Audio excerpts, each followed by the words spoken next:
Hi అండి, welcome to Winnie చేతి వంట. ఈరోజు విన్నీ చేతి వంటలో ఏదైనా స్వీట్ తినాలి అనిపిస్తే ఒకసారి ఈ స్వీట్ని తప్పకుండా ట్రై చేయండి. చాలా బాగుంటుందండి. లోపల జ్యూసీగా పొరలు పొరలుగా తయారు చేసుకోవచ్చు. ఇది బెంగాలీ స్వీట్ గోజా రెసిపీ అండి.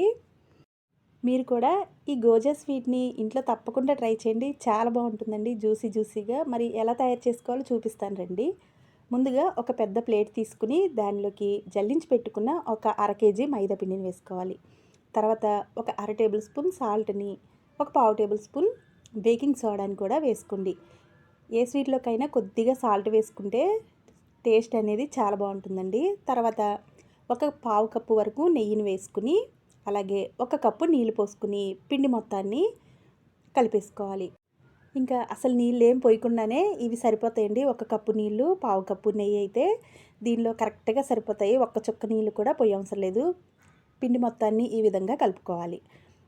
మరీ గట్టిగా ప్రెస్ చేస్తూ కలుపుకోవసరం లేదండి. పిండి చక్కగా ముద్దలా అయ్యే వరకు ఈ విధంగా కలిపేసుకుంటే సరిపోతుంది.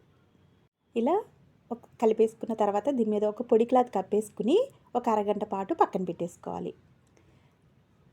తర్వాత ఈ స్వీట్ కోసం పంచదార పాకాన్ని రెడీ చేసుకుందాం. స్టవ్ మీద ప్యాన్ పెట్టుకుని ఒక 2 కప్పుల పంచదార వేసుకోవాలి. అరకిలో మైదా పిండికి 2 కప్పుల పంచదార అయితే కరెక్ట్గా సరిపోతుందండి. తర్వాత ఒక కప్పు నీళ్లు పోసుకుని పంచదార బాగా కరిగిన తర్వాత చిక్కటి పాకం వచ్చే వరకు దీన్ని మనం ఈ విధంగా ఉడికించుకోవాలి. తీగ పాకం వస్తే సరిపోతుందండి. దీనికి మనం గులాబ్ జామ్ చేసుకుంటాం కదా, అలా అయితే సరిపోతుంది. ఇలా కొద్దిగా ఈ పాకాన్ని తీసుకుని ఇలా చూస్తే ఒక లైన్లా ఫామ్ అవుతుంది. తర్వాత దీనిలో ఒక టేబుల్ స్పూన్ యాలకుల పొడి వేసుకుని ఇప్పుడు స్టవ్ ఆఫ్ చేసేసుకోవాలి. స్టవ్ ఆఫ్ చేసిన తర్వాత ఒక టేబుల్ స్పూన్ నిమ్మకాయ రసం కూడా వేసుకుంటే ఈ జ్యూస్ అనేది గట్టిపడదు. ఇప్పుడు దీన్ని పక్కన పెట్టుకున్న తర్వాత మనం ముందుగా కలిపి పెట్టుకున్న మైదా పిండి ముద్దని తీసుకోవాలి. ఇప్పుడు ఒకసారి ఈ విధంగా కలిపేసుకుంటే ఈ పిండి అనేది మరింత సాఫ్ట్గా అవుతుందండి. మనం తీసుకున్నది మైదా పిండి కాబట్టి. ఇప్పుడు చపాతీ కర్రను తీసుకుని ఈ విధంగా చపాతీలాగా ఒత్తుకోవాలి. ఇలా చపాతీలా ఒత్తుకున్న తర్వాత స్వీట్ అనేది పొరలు పొరలుగా రావాలి అంటే ఈ విధంగా వీడియోలో చూపిస్తున్నట్లు చపాతీని ఈ విధంగా ఫోల్డ్ చేసుకుంటూ చపాతీ చేసుకోవాలి. ఈ విధంగా ఒక 2-3 సార్లు మనం ఈ పిండిని ఫోల్డ్ చేసుకుంటూ చపాతీని ఇలా ఒత్తుకుంటే మనకి స్వీట్ అనేది భలే లేయర్గా వస్తుంది. ఈ విధంగా చూసారు కదా, మరోసారి మీకు చూపిస్తున్నాను. మళ్ళీ ఒకసారి ఇదే విధంగా మడత పెట్టేసుకుని మళ్ళీ చపాతీలాగా ఒత్తేసుకోవాలి. ఇలా చపాతీలాగా చేసుకున్న తర్వాత ఈ విధంగా చాకుతో కట్ చేసుకోవాలి. మరీ పలచగా చపాతీ ఉండకూడదండి, అలానే మరీ మందంగా ఉండకూడదు. ఈ విధంగా కట్ చేసేసుకోవాలి. ఇప్పుడు ఇంత మందం అయితే మనకి స్వీట్ అనేది కరెక్ట్గా వస్తుంది. నూనెలో వేస్తే చక్కగా పొంగుతుందండి. ఈ విధంగా మొత్తం అన్నీ నేను కట్ చేసేసుకున్నాను. ఇలా ఒక ప్లేట్లోకి తీసేసుకున్న తర్వాత వీటిని డీప్ ఫ్రై చేసుకోవాలి. ఇప్పుడు స్టవ్ వెలిగించుకుని డీప్ ఫ్రైకి సరిపడా ఆయిల్ వేసుకున్న తర్వాత ఫ్లేమ్ని లోలో పెట్టుకుని ఆయిల్ అనేది మరీ వేడవకుండా చూసుకోవాలండి. ఈ విధంగా వీడియోలో చూపిస్తున్నట్లు కొద్దిగా వేడైన తర్వాత వీటిని మనం దీనిలో వేసేసుకోవాలి.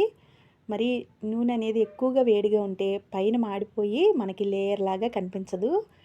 ఈ విధంగా లోలో పెట్టుకుని వీటిని నిదానంగా ఫ్రై చేసుకుంటేనే మనకి ఈ గోజాలు అనేవి పర్ఫెక్ట్గా వస్తాయి. కొంచెం టైం ఎక్కువ తీసుకున్నా ఈ విధంగానే చేసుకోండి.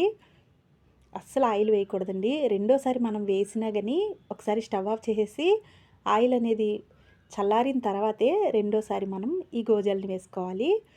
ఇలా ఒకవైపు ఈ కలర్ వచ్చిన తర్వాత మరోవైపుకి ఈ విధంగా కలుపుకుంటూ మొత్తం అన్నీ ఈవెన్గా ఒకే కలర్ రావాలి అంటే వీడియోలో చూపిస్తున్నట్లు ఈ విధంగా రౌండ్ షేప్లో మనం వీటిని వేయించుకోవాలండి. అప్పుడే మనకి కరెక్ట్గా ఇవి వేగుతాయి. ఈ కలర్ వచ్చిన తర్వాత మనం ముందుగా పాకం రెడీ చేసి పెట్టుకున్నాం కదా, దానిలో ఇవి వేడిగా ఉండగానే వేసేసుకోవాలి. వేడిగా ఉన్నప్పుడు వేస్తేనే పాకం అనేది బాగా పీల్చుకుంటాయి ఇవి. ఇలా వీటిలో వేసేసుకోవాలి. మిగిలిన వాటిని కూడా ఇదే విధంగా ఈ పాకంలో వేసేసుకుని ఒకవైపు పూర్తిగా ఈ పంచదార పాకం ఇవి పీల్చిన తర్వాత మరోవైపుకి తిప్పుకుంటూ వీటినైతే మనం రెడీ చేసేసుకోవడమే. ఇప్పుడు స్టవ్ ఆఫ్ చేసుకుని మరోసారి ఉన్నాయి కూడా పూర్తిగా చల్లారిన తర్వాత అప్పుడు ఫ్లేమ్ని లోలో పెట్టుకుని మరోసారి ఈ గోజాలను అయితే వేయించుకోవాలి. ఇప్పుడు ఇవి ఒకవైపు అయితే పీల్చేసుకున్నాయి కదండి పంచదార పాకాన్ని, మరోవైపుకి ఈ విధంగా తిప్పుకుంటే ఇటువైపు కూడా మంచి కలర్ వచ్చి భలే రుచిగా ఉంటాయి. ఇలా రెండు వైపులా పాకం పీల్చుకున్న తర్వాత ఒక ప్లేట్లోకి అయితే తీసేసుకోవాలి. అంతేనండి, బెంగాలీ స్వీట్ గోజా రెసిపీ అయితే రెడీ అయిపోయింది. మీరు కూడా ఇంట్లో ఇదే విధంగా తప్పకుండా ట్రై చేసి మీకు ఎలా వచ్చిందో కింద కామెంట్ చేయండి. వీడియో నచ్చితే లైక్ చేసి మీ ఫ్రెండ్స్కి రిలేటివ్స్కి షేర్ చేయండి. ఇలాంటి మరిన్ని వీడియోస్ కోసం మా ఛానల్ని సబ్స్క్రైబ్ చేసుకోండి. Thank you.